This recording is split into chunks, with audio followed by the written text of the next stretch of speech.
نماز فجر ادا کرنے کے فوراً بعد میں قبرستان میں آیا تاکہ میں اپنے مرحوم باپ کی قبر پر دعا مانگ سکوں۔ میں اپنے مرحوم باپ کی قبر پر کھڑا ہو گیا اور دعا مانگنے لگا۔ جیسے ہی میں نے دعا شروع کی تو اچانک مجھے چیخو پکار کی آوازیں سنائی دینے لگی۔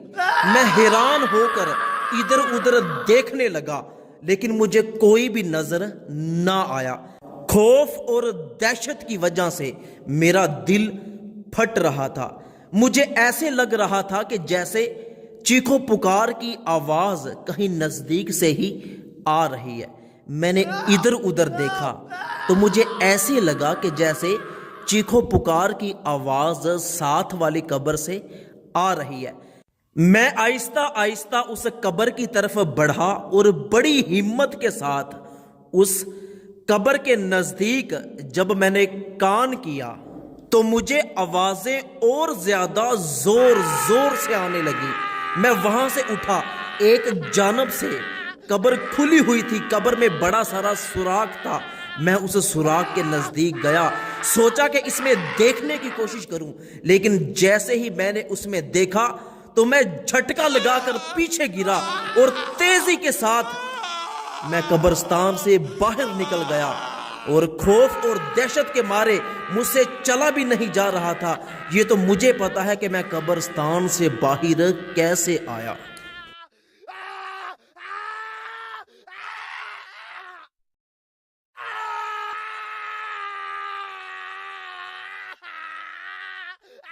میں جلدی کے ساتھ اپنی موٹر سائیکل کے پاس آیا، موٹر سائیکل پر بیٹھا، موٹر سائیکل کو سٹارٹ کیا اور جلدی کے ساتھ اپنے گاؤں میں چلا گیا۔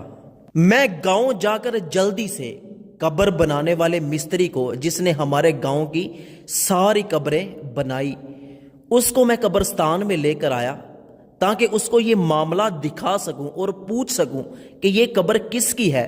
وہ بار بار مجھ سے ہاتھ پکڑ کے پوچھے کہ آخر اتنی جلدی تم مجھے قبرستان میں کیوں لے کر آئے ہو؟ میں نے اسے کہا کہ بس آپ چلتے رہو۔ وہ بندہ بڑی حیرانگی کے ساتھ میرے ساتھ چل رہا تھا۔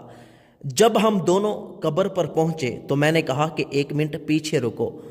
میرا گمان تھا کہ ابھی بھی قبر سے آوازیں آ رہی ہوں گی، لیکن جب میں نے قبر کو کان لگا کر دیکھا تو کوئی کسی قسم کی آواز نہیں آ رہی تھی۔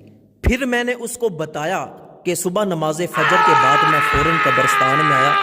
جیسے ہی اپنے باپ کی قبر پر دعا مانگنا شروع کی تو مجھے خوفناک آوازیں آنے لگی۔ میں نے ادھر ادھر دیکھا، کوئی نظر نہیں آیا تو میں اس قبر کی طرف بڑھا تو اس قبر سے مجھے وہ خطرناک اور خوفناک آوازیں آ رہی تھیں۔ کیا آپ جانتے ہیں کہ یہ قبر کس کی ہے؟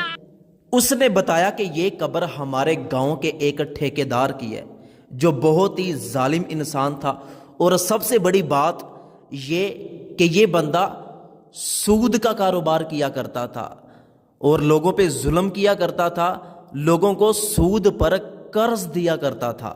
تو میں سمجھ گیا کہ قبر سے جو آوازیں آ رہی ہیں یہ یقیناً سود کا کاروبار کرنے کی وجہ سے عذاب مل رہا ہے۔